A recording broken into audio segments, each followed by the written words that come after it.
Hey everybody, I'm Green Havoc, and this is ESHQ's Stage Stats.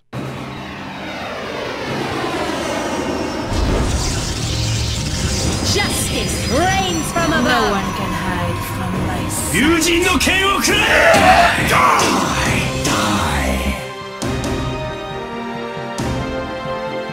Cheers, love!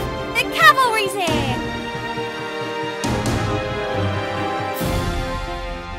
And welcome everybody to Stage Stats. Today we're going to be taking a look at the Los Angeles Gladiators. So, the Los Angeles Gladiators had a 4-6 record in the Overwatch League's Stage 1. And let's take a look at their 10 games of the stage. So looking at the Gladiators over the course of Stage 1, their 10 games. Now obviously they went 4-6, so I'm sure they're not incredibly happy with their record, but they played some tough teams. I would say the big thing that they need to work on is not letting themselves get 4-0'd. They got 4-0'd by a few teams. Now, yes, the teams they got 4-0'd versus were all at least playoff contenders, which does mean that it's not like they're getting 4-0'd by, mid-table teams, but they need to clean that up a little bit.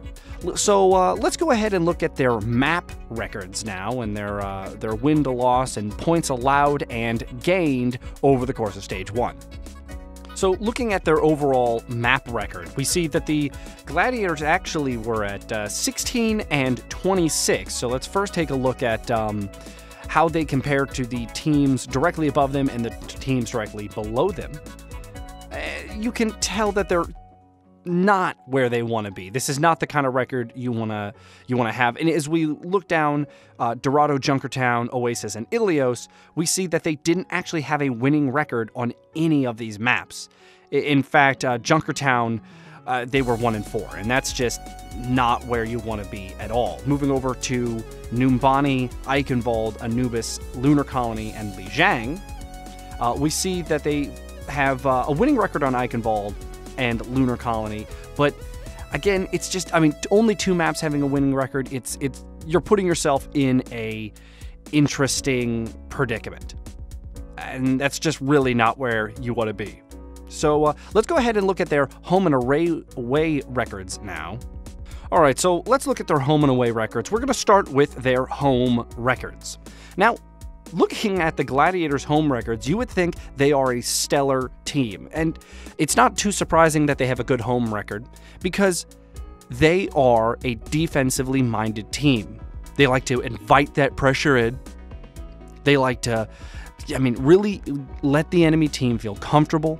And then, like a trapdoor spider, just come in from all sides, overwhelm their enemy, get decent map position, and we've seen them hold non-traditional choke points. So seeing how they play on a home is very interesting, and I think they definitely are a defensively minded team, especially when we look at their away stats.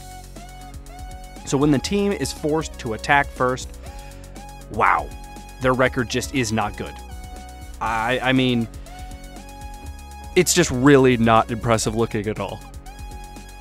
And it's a shame. And we did start to see Shore4 shine a little bit more in the end of the season. But there were times that the Gladiators didn't even look like they knew how to play offense, but only when they had to play offense first. So again, they're clearly a team that likes to set the pace with the defense. But let's break it down and look at some of the individual player statistics. Taking a look at the Los Angeles Gladiators kills versus deaths, we see that they racked up 1,643 kills to 1,809 deaths, leading them to a 166 negative kill-to-death ratio. But let's get some of their individual players' kill-to-death ratios up on the screen. And we see that ultimately the kill-to-death ratio spread isn't bad for the players that it needs to be decent for. There's still some areas that need to be shored up. There's still some areas where they definitely could use a little more potency, but I think their kill-to-death ratio really does show that they are a defensively minded team, that they're not forcing engagements, they're allowing them to happen, but a little bit on the enemy's timetable.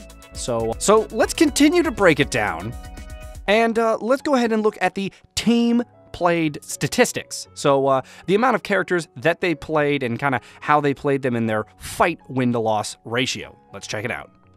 So when we break it down and we look at who or what characters they were playing the most, it's not a huge surprise in the tank department, as it is Winston and Diva as the mainstay tanks, followed by the two supports, well, Zenyatta and Mercy, Tracer being the primarily used DPS, and then the other DPS rotating in were Pharah as a decent primary, Genji, McCree, Junkrat, and just a little Doomfist sprinkled in every once in a while.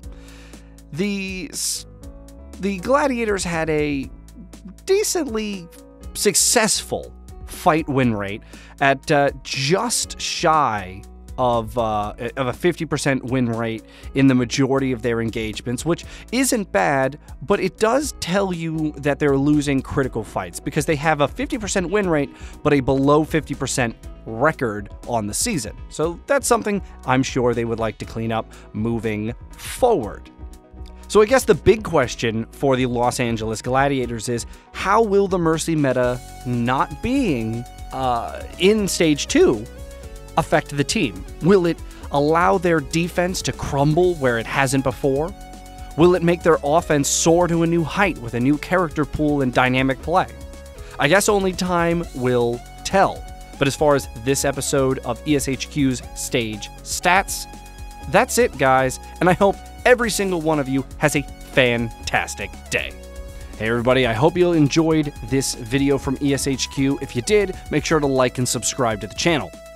It really does help us out. It lets us know what kind of content you enjoy most and really gives us some direction for future content. Anyway, guys, have a wonderful day.